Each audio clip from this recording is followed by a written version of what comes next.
Jack didn't remember if he had ever been this full in his life. He had been eating tentacles raw for 2 hours now, and the assistant was correct. They were delicious. Back on Earth, for every birthday, he would demand that he and his parents go to a sushi restaurant since he loved the taste of raw fish in soy sauce. He had always been a connoisseur when it came to sushi and sashimi, but these tentacles brought the flavor to the next level. Because Jack was grossed out by the tentacles that had other body parts attached, he only ate from the few tentacles that were, as God had intended, simple ones with suction cups. That was all he could handle for now. He still had not figured out what his ability was, but if he focused the sim energy into his arms and legs, they would become ridiculously strong. He could crush the metal-like tentacles with his bare hands and stomp them into smithereens with his feet. Maybe I am Superman-like strong, he thought to himself. He remembered what the assistant had said about the tens of thousands of different abilities that had been recorded by the RASP. There has to be more to it than strength, Jack concluded. How can some teleport or create explosions, he wondered. But he postponed this puzzle since he now needed to find secure shelter. Whatever injured the creature might come back for it. While Jack was not prude by any stretch of the imagination, he was quite annoyed that he was still naked. He needed to find something to wear, even if it was just covering his butt and crotch, so he could sit more comfortably. He inspected the creature again to see if there was anything textile-like he could use. With his strength, he rolled the creature on its side. It was about 2 meters tall and must have weighed a lot. But Jack had lost all sense of dimensions with his increased strength. For him, it felt like it would weigh 50 kilograms tops once he used all his sim energy. The bottom of the creature indeed had some skin parts that were softer and seemed more leather-like. This was likewise the spot where it had been injured originally. There was a round hole in its underside where the blood had flowed out. I guess scary creatures have weak spots too, he mumbled. He grabbed parts of the leather-like material from the hole and tried to rip out a piece as big as possible. Holding it in his hands confirmed his assumption that it was softer and more malleable, but it was a secondary layer on top of the hard surface he had seen before. So it's not really a weak spot, just a second skin like a cornea, he thought. He ripped out the leather and ended up with a large piece about the size of a medium towel. That'll do, he thought, and wrapped his lower body in it like a diaper, so at least he had some type of clothing. He shook his head, looking at his ridiculous outfit, but anything was better than being naked. And the leather was quite sturdy.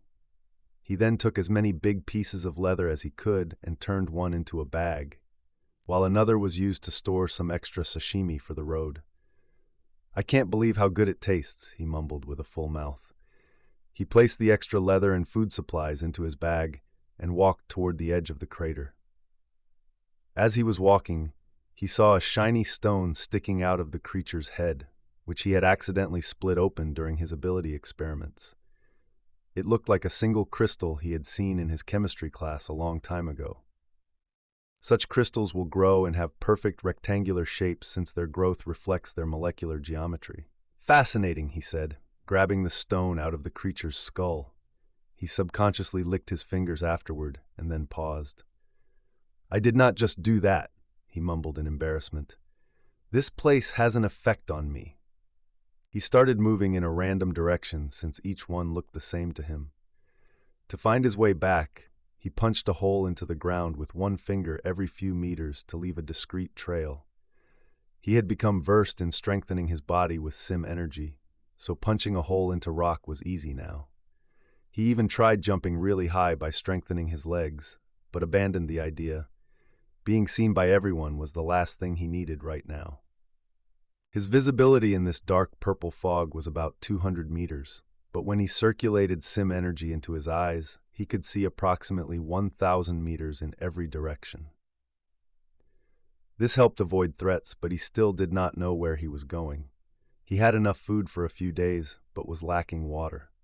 The creature's tentacle meat was surprisingly salty, great for preservation, but horrible for hydration. He was quite thirsty now, but everything in the area was made of rock. What should I do? he thought to himself. If I can't find water within 48 hours, I'm as good as dead. Jack had been walking for about 2 hours but had found nothing except rocks and craters.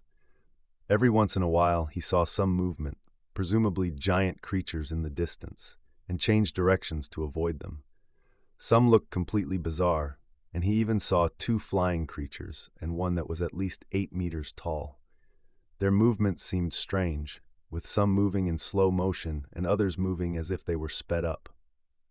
He still punched holes into the ground just in case, but he had lost all orientation after changing directions about 15 times. He usually spotted the creatures from far away, but they did not seem to notice him. After circulating sim energy into his eyes for so long, his visual field had expanded to around 2,000 meters through the fog and far into the distance. Maybe I am becoming Superman, he concluded. He was really thirsty now. He had been walking and snacking on salty sashimi the entire time, and it was getting unbearable. He wanted to stop eating, but it was just too delicious. Boredom got the better of him as he wandered around in his leather diaper, snacking on sashimi from the bag like potato chips, occasionally punching a hole into the ground with his index finger. If only my parents could see me now, he chuckled, and then his expression turned sad. I wonder how they're doing. I hope the message reached them. Jack had thought about the message for a long time and also considered mentioning the Mars stone, but he expected it would only get his father into trouble. If the police or the government saw the message and started questioning his father, it would not end well for him.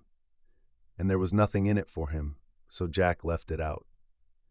They'll probably think I ran away or that someone helped me.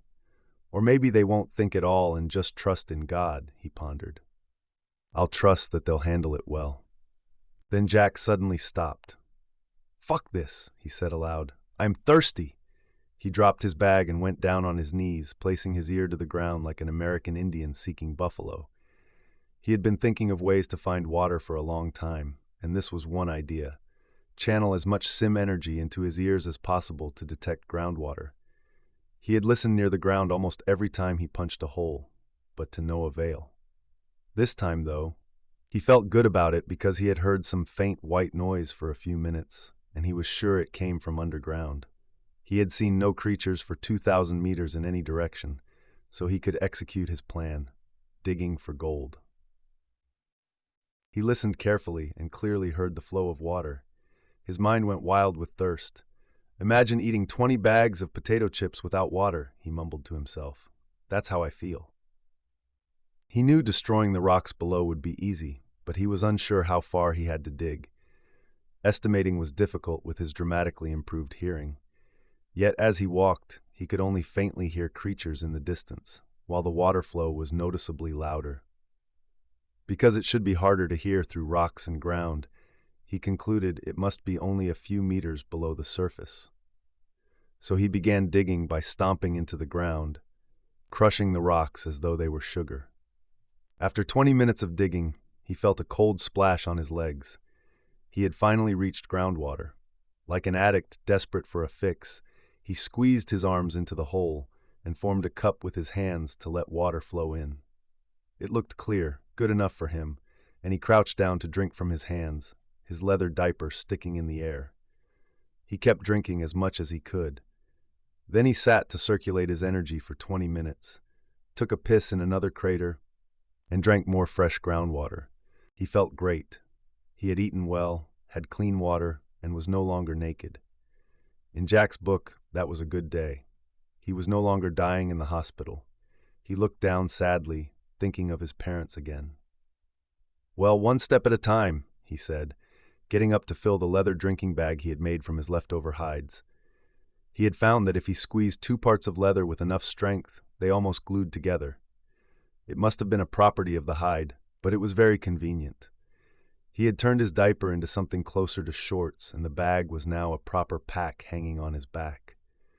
The water bag for drinking was the last of his limited leather travel apparel line.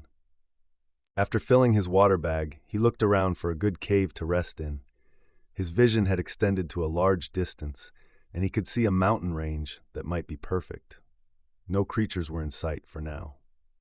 It took him a while to reach the mountain range, and he was surprised by its size. He wasn't able to see the peak, which made Jack curious. I wonder what lies behind these mountains, he wondered. Maybe it's the exit from this high-density sim area. He looked around and found some caves that seemed deep enough to rest in. To be safe, he strengthened his entire body and sharpened his ears to the maximum, but saw no creatures nearby. He could hear some far off, even above in the sky, but none close. He picked a cave that seemed narrow, too narrow for a large creature to squeeze in, and laid his spare leather flat on the ground. "This'll do," he said, setting up his makeshift bed. The entrance was so slim he felt confident he could kill anything that fit through it. But he also knew it's not the strongest who wins a fight, but the one who wins. If he was attacked in his sleep, that would be it. Even a small coyote could bite his neck. No amount of strength would save him from a sneak attack with his guard down.